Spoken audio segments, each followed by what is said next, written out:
Bom, gente, agora atravessando para o flanco norte da Europa, uma publicação do New York Times mostrou imagens de satélites recentes, indicando que a Rússia está construindo e reforçando infraestrutura militar bem perto das fronteiras com a Finlândia e com a Estônia. E isso já foi confirmado por fontes da própria OTAN, tá?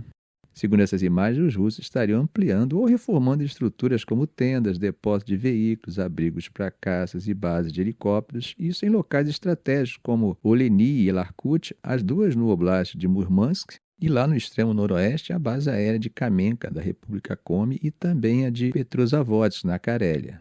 Segundo o alto funcionário da OTAN, a Rússia já está se preparando para um possível redeslocamento de tropas mais ao norte assim que a guerra na Ucrânia chegar ao fim.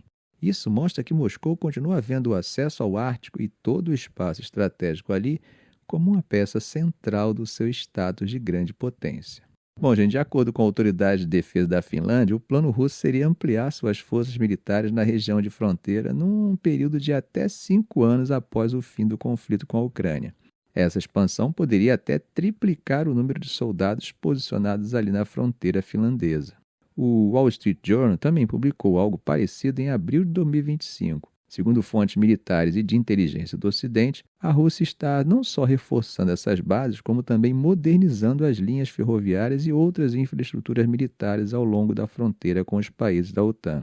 Ou seja, estaria se preparando para manter uma presença forte e permanente no entorno da aliança. Mas, gente, de um lado, há os que acham isso natural, apenas uma preocupação em garantir segurança em uma fronteira com a OTAN, enquanto outros já acham que a Rússia estaria se preparando para uma invasão após a guerra na Ucrânia. E você, o que acha? Escreve aí. Bom, meus amigos, atravessando o Golfo Pérsico, segundo a mídia estatal iraniana, o Ayatollah Khamenei classificou as exigências dos Estados Unidos como exageradas e absurdas. Para ele, Washington está cobrando que o Irã pare completamente de enriquecer urânio, o que, segundo ele, é uma demanda fora de qualquer lógica. E mais, ele disse claramente que não acredita que essas negociações vão chegar a algum resultado. Nas palavras dele, não sei o que vai acontecer, mas não acho que essas conversas vão dar em algo. O ministro das Relações Exteriores iraniano, Abbas Araqi, também falou com a imprensa. Ele disse que uma nova rodada de negociações chegou a ser sugerida possivelmente em Roma, mas que Teherã ainda não aceitou. Para ele, as posições dos Estados Unidos são ilógicas e estão dificultando tudo. Por isso, ainda estão avaliando a situação na esperança de que prevaleça o bom senso. Bom, o problema central, como você já deve imaginar, continua sendo a questão do enriquecimento de urânio, né?